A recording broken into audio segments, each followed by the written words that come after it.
Hello friends, मैं राहुल कुमार पांडे। आप देख रहे हैं ज्ञान संगति। आज हम लोग सबसे पहले जानेंगे बहुपद। बहुपद में जानेंगे कि बहुपद क्या होता है जिसमें चर का घात ऋणात्मक न हो। x प्लस एक्स के पावर -1, तो ये बहुपद नहीं है क्योंकि यहाँ पर चर का घात जो है ऋणात्मक है। और इसको अगर लिखेंगे तो x प्लस 1/x हो जाएगा। ये बहुपद नहीं होगा। दूसरी बात कि जो चर का घात है वो पूर्ण संख्या होना चाहिए। पूर्ण संख्या होना चाहिए, ये बहुपद होता है। बहुपद जानने से पहले हम लोग जानेंगे चर। चर क्या है? ए से लेकर और जेड तक जितना भी होता है अल्फाबेटिकल अल्फाबेट्स, ये सब के सब क्या कहलाते हैं? चर, जिसको इंग्लिश में वेरिएबल कहते हैं।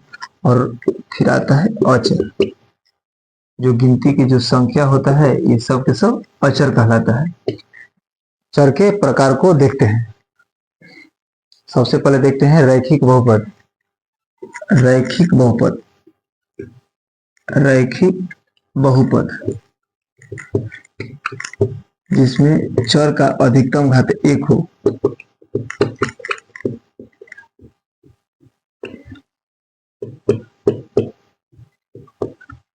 और इसका जो रूप होता है वो, इसका जो व्यापक रूप होता है वो होता है ax plus b. ax plus b यानी चर का अधिकतम घात 1 होता है। एग्जाम्पल के लिए 2x प्लस 5, ये हमारा ये रैखिक बहुपद है। अगला होता है द्विघात बहुपद।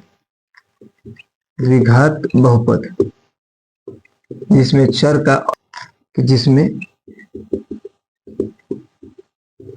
का अधिकतम घात 2 हो। एग्जाम्पल के लिए आप लोग ले x² प्लस 2x प्लस 1, ये द्विघात बहुपद है। फिर आगे हम लोग देखते हैं त्रिघात बहुपद।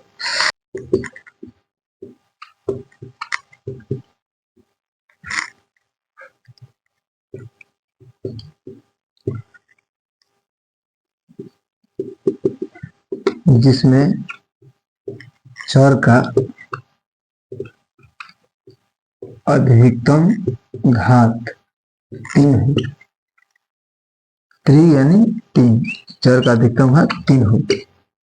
एग्जाम्पल के लिए आप लोग लिख सकते हैं, देखिए इसका जो एग्जाम्पल के लिए लिख सकते हैं 5x³ plus 6x² plus 8x plus 1।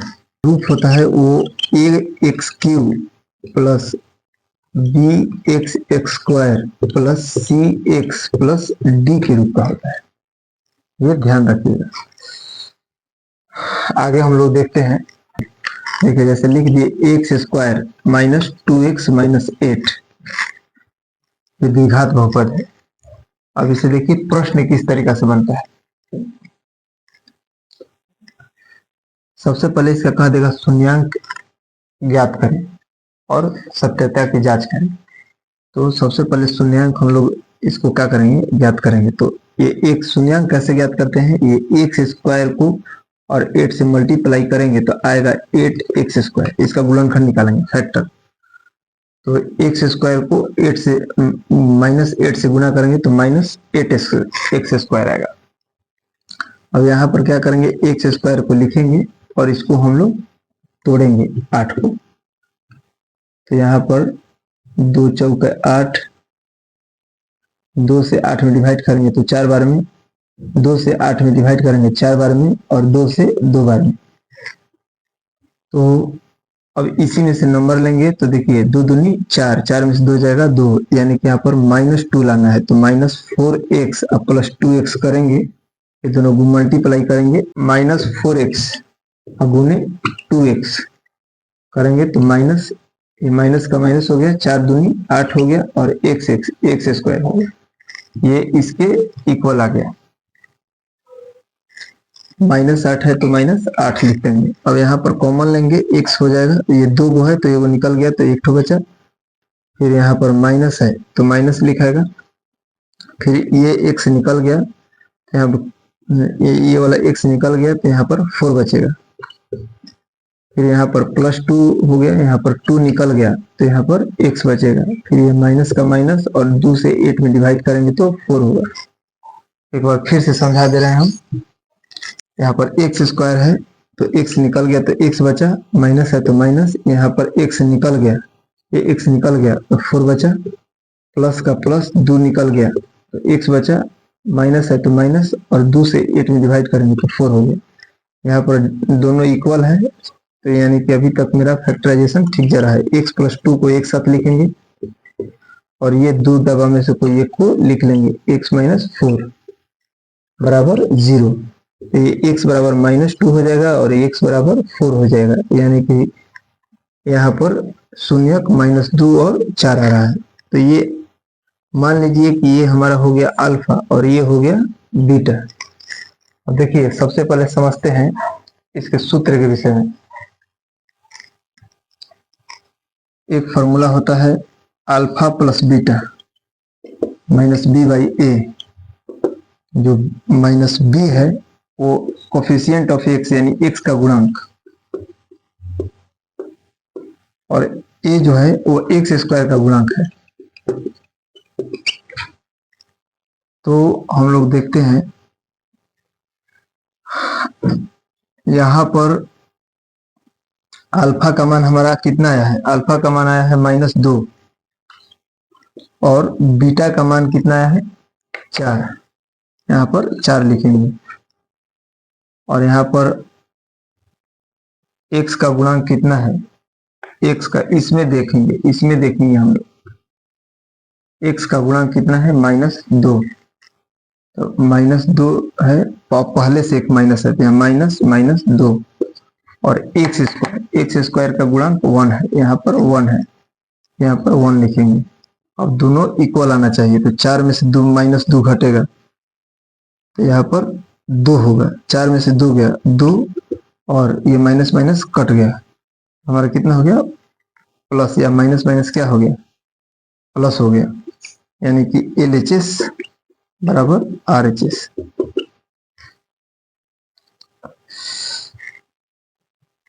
इस तरीका से अभी जो हमारा निकला वो अल्फा प्लस बीटा,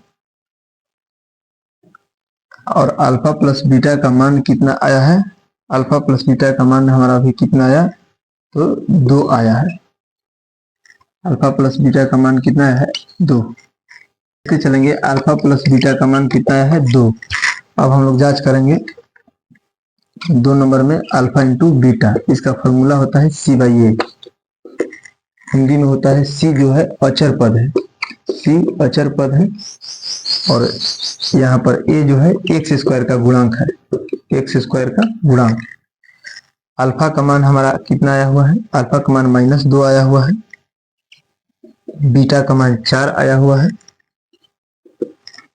और C अचर पद संख्या कितना है -8 है और x² का गुणांक 1 है, यानी कि दोनों ये भी इक्वल आना चाहिए तो -8 हो जाएगा, -8 है, यानी कि ये भी LHS बराबर RHS।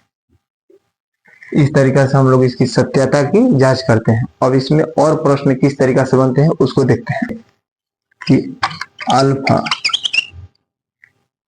प्लस बीटा का मान 2 आया, अल्फा प्लस बीटा का मान 2 आया और अल्फा इंटू बीटा का मान, अल्फा इंटू बीटा का मान -8 आया, -8 आया। अब देखिए इसमें प्रश्न बनता है, नंबर 1 पर दे देगा 1/अल्फा और प्लस 1/बीटा। इसको हम लोग अल्फा बीटा का एलसीएम लेंगे तो alpha into beta, alpha alpha cut जाएगा तो ये बीटा हो जाएगा। देखिए अल्फा अल्फा कट जाएगा तो बीटा होगा, बीटा से 1 में मल्टीप्लाई होगा तो यहाँ पर बीटा होगा, फिर बीटा बीटा कटेगा तो अल्फा बचेगा, अल्फा को यहाँ लिखेंगे, अल्फा में 1 में गुणा करेंगे तो अल्फा होगा और इसको सजा लेंगे तो अल्फा प्लस बीटा हो जाएगा, अल्फा प्लस बीटा। फिर नीचे जो है वो इसको लिखेंगे तो इसका मान निकालेंगे, अल्फा प्लस बीटा का मान निकालेंगे कितना 2, तो 2 हो गया और अल्फा इंटू बीटा का मान कितना है -8 और इसको कटा लेंगे, 4 दूनी 8 यानी -1/4। इस तरीका से हम लोग इसको निकालते हैं। 2 नंबर में फिर पूछता है कि alpha square beta plus beta square alpha. तो हम लोग अल्फा इंटू बीटा कॉमन लेंगे तो ये निकल गया था, इसमें ये दो है अल्फा, तो इसमें एक अल्फा बचेगा और अल्फा इंटू बीटा में बीटा दो है तो एक बीटा बचेगी, एगो बीटा बचेगा। तो अल्फा इंटू बीटा का जो मान दिया हुआ है वो कितना है, अल्फा इंटू बीटा, देखिए अल्फा इंटू बीटा का मान -8 है तो -8 हो जाएगा। और अल्फा प्लस बीटा का मान कितना आया था, 2, यहाँ पर 2 यानी कि -16 इसका आंसर हो जाएगा। इस तरीका से हम लोग निकालेंगे एक एक करके। फिर देखिए ये 2 ठो निकल गया। फिर नेक्स्ट इसमें 3 नंबर में पूछ देता है कि अल्फा बटा बीटा प्लस बीटा बटा अल्फा, ऐसे पूछ देता है। तो हम लोग एलसीएम लेते हैं अल्फा बीटा का, तो अल्फा इंटू बीटा एलसीएम हो जाएगा इसका। ध्यान से देखिए, पूछेगा अल्फा बटा बीटा प्लस बीटा बटा अल्फा, दोनों का एलसीएम लेंगे तो अल्फा इंटू बीटा, ये बीटा बीटा कट जाएगा तो अल्फा अल्फा और अल्फा में गुना होगा तो अल्फा स्क्वायर हो जाएगा, प्लस ये अल्फा अल्फा कट जाएगा तो बीटा बीटा बीटा में गुना होगा तो बीटा स्क्वायर। अब हमको इसको निकालना है, तो अल्फा स्क्वायर और बीटा स्क्वायर निकालने के लिए हम लोग जानते हैं कि ए स्क्वायर प्लस बी स्क्वायर का जो फॉर्मूला होता है वो होता है ए प्लस बी का होल स्क्वायर माइनस 2ab, उसी पर बैठाएंगे और अल्फा इंटू बीटा यहाँ पर जो है लिख देंगे। अब इसमें सबका वैल्यू पुट करना है, तो देखिए अल्फा प्लस बीटा का वैल्यू कितना था, 2 था। यहाँ पर लिखे थे अल्फा प्लस बीटा का वैल्यू 2 था, अल्फा इंटू बीटा का वैल्यू -8 था। तो अल्फा प्लस बीटा का वैल्यू 2 यहाँ पर रखेंगे, रख करके स्क्वायर करेंगे, माइनस यहाँ पर है 2 है, अल्फा इंटू बीटा का वैल्यू -8 है तो -8 डालेंगे और अल्फा इंटू बीटा का वैल्यू -8 है। इसको 2 यहाँ पर आया है, 2 का स्क्वायर माइनस 2 गुने -8 बटा में अल्फा इंटू बीटा का वैल्यू -8। इसको सॉल्व करेंगे, 2 का स्क्वायर 4 होगा, माइनस माइनस प्लस हो जाएगा, 8 दूनी 16 हो जाएगा, -8 हो जाएगा, 20 हो जाएगा, -8 हो जाएगा, 5 चौका 20, 5 चौका 20 और 2 चौके 8, यहाँ पर -5/2 यह हमारा निकल के आएगा। यानी कि एक अल्फा बटा बीटा प्लस बीटा बटा अल्फा का जो वैल्यू होगा वो -5/2 होगा। वीडियो अच्छा लगे तो चैनल को सब्सक्राइब जरूर करें। धन्यवाद।